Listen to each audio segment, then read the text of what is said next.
Howdy! I'm EmptyArmor, and in today's video I want to give some appreciation to the pixel art from the original Castlevania on the NES. The game capitalizes greatly on the system's unique way of displaying sprites, and through its use of simple techniques, I think the game's artwork actually holds up to this day. Before jumping specifically into Castlevania, let's start with highlighting the restrictions of the NES itself, and some of the unique properties it had that define the looks of its games. Something so cool about the system is its way of going about its colors. From what I could piece together, there are 64 usable colors total on the NES, and of that 64, just 56 are unique. The explanation that makes the most sense to me is that the NES generates 12 hues, each with 4 different brightness levels. When you add on the 8 colors from these shades of white and black, you get your unique 56. So what of the other 8? Interestingly, the remaining colors are all just the same black repeated. I imagine this reason is to streamline programming because 64 would have been easier to divide than 56. I'm just a pixel artist, so I'm positive someone else can explain it a little better elsewhere. Anyway, what really matters here is knowing that you can only display 25 unique colors on screen at once. This is where we get to go even further down the rabbit hole. The NES organizes this color data for sprites and backgrounds in terms of palettes. 8 palettes of 3 different colors can be used simultaneously, and the number of palettes were evenly split, with 4 for sprites and the other 4 for backgrounds. Transitioning into how these assets actually work, sprites and backgrounds were built on separate layers, and both had a unique secret 4th color in their respective palettes. Where sprites got to make use of transparency, the secret 4th for background tiles was a shared color amidst all 4 background palettes. Exclusive traits to these backgrounds are that they were strictly built in 8x8 tiles and snapped to a grid. These differed a lot from how sprites worked, which could be made in 8x8 or 8x16, freely move, and even be layered atop one another. While that last technique isn't used as explicitly nor frequently in Castlevania, other NES titles like the original Mega Man are so infamously known within pixel art's history because of the titular character's sprites seemingly transcending the bounds of the NES's 3-color limit. With some of the NES's rules laid out, let's finally get into what makes Castlevania so noteworthy. What truly amazes me here is just how few sprites there are across the whole game. Take Simon, for example. There aren't many unique sprites here, only a few go unrepeated, like the ones for when you're powered up, dying, or the ones specifically for the intro cutscene. What we largely see throughout the game is a mix and match of different top and bottom halves that explore different actions and movements. This recycling can be seen a lot throughout most NES titles, and was a great way to maximize the use of a given sprite. One of my favorite examples of this recycling is Simon's legs for when he's mid-duck and mid-jump. The only difference is just some empty tiles beneath him. These same legs even get reused in the first frame of the death animation, which itself reuses the same top half as the hit animation, which uses the legs of the descending stairs animation, and so on. You can track a line like that for just about every instance in the game. Additionally, aside from a few pickups, Simon getting his own palette instantly and always makes it clear where the player is on screen. A really wise decision, especially considering how many enemies are usually flying at you. Before going any further, this is about the time I should give a huge thank you to the work of Mr. Mike. Whoever you are, thank you for taking the time to gather and upload these sprites to the Spriters resource database. The website will be linked down below, and I highly recommend it for any pixel artist of any level. Their library is seemingly boundless. Without either of them, this video wouldn't be possible. In this section, I want to highlight how in Castlevania, information is so effectively communicated to the player. What I think encapsulates this idea best are the sprites for Simon's whip. At its first level, its simple, smooth design instills the idea that this thing isn't super effective against the supernatural. It won't get you far on its own. This is until you pick up the item that levels up your whip, changing the sprite to one made of broken outlines and dotted coloring, which creates an overall spikier feeling. This is an instant indication that you're dealing much more damage, and the game doesn't have to tell you that for you to know. By the time you reach the 3rd level, you not only gain that extra tile of range, but the palette is also matched to that of Simon's, which tells you that it's reached its peak.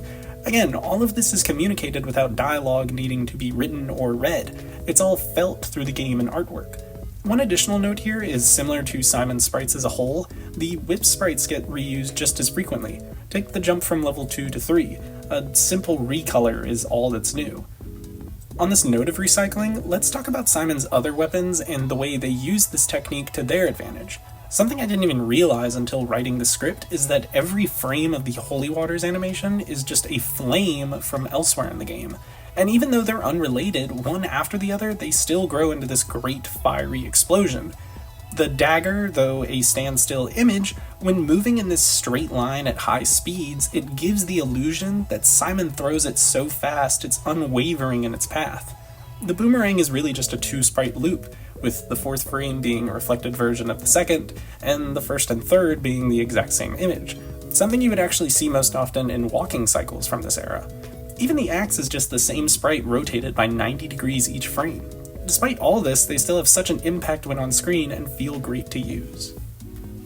Earlier in the video, I mentioned how the NES allows for 4 palettes for sprites. With Simon having a dedicated palette for himself, that left 3 for the enemies and bosses to be made with. On top of their extra 2 color choices, the enemies all make great use of black, a color Simon's palette actually lacks, making him stand out all the more.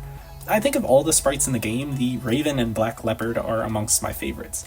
To me, they appear like creatures born from the shadows. I also just love how the artists made use of highlights to define the finer shapes within those sprites. Opposingly, rather than building creatures from shadow, the way the ghost's eyes are these soulless black chasms and its jaw is left agape, chilling the air snow-white while it floats towards you, is a haunting image. These sprites all achieve a level of horror I feel most people probably wouldn't think possible for the system. And yes, while an imaginative mind goes a long way here, I do think the point still stands. While I could rave over each and every boss and enemy, instead I want to talk about tiles. To me, these assets are quite possibly the most impressive aspect of Castlevania. Just as a reminder, background tiles are 8x8 static and make up the other 4 available palettes. This collection of tiny squares are the unique tiles that make up the game's 3rd level. There may even be repeats in here still. I can't say it enough how much it wows me that the game can achieve such a cinematic, artistic look with what I feel would be seen as a pretty small range of assets to work with. The theme of reusing assets and creating an array of designs with this mix and match method can be seen here again. And in the same way enemy sprites make use of the shadows to give them more character, that same technique is also implemented even in the backgrounds.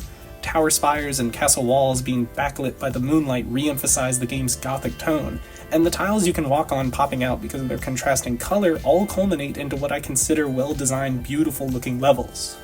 Having now played the original Castlevania myself, for both the sake of this video and to better understand how the sprites look and feel in-game, I could honestly make a video in praise of it as a whole. For now, my last bits of praise I'm giving to the game's menu. The readability and overall cleanliness is great. The tiles used for the player and enemy health bars are cleverly designed in a way that allows for diverse damage to be taken and given, creating tense moments where you and the enemy may both just have 1 pip of health left. On the other side of that, the feeling of rejuvenation when you find some secret chicken is made all the better when you witness your health bar springing back to full. The space within your weapon box is just enough for each sprite to nicely fit in without touching the borders, and even the text is designed in such a way that there isn't a worry of overlap, leaving 1 blank pixel of space and squeezing the characters into the right side of the available tile to allow for consistency within the lettering. With everything I've said in this video so far, what can we actually learn from these passionate, inspiration-driven ramblings? Well, and this is something I adore about pixel art entirely, I believe limitations are the birthplace of creativity. I think almost instinctively we're driven to see where we can play around restrictions and go as far as we can while under them to make something remarkable. Castlevania is a powerful reminder that some older games were and are still incredibly well designed.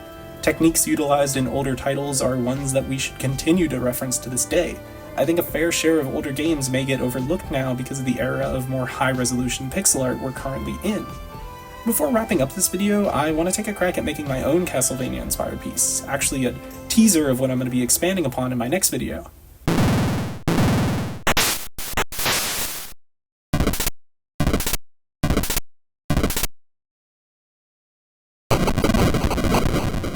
Thank you all for watching to the end. If you have a game you'd want to see analyzed in a similar way, be sure to leave a comment letting me know.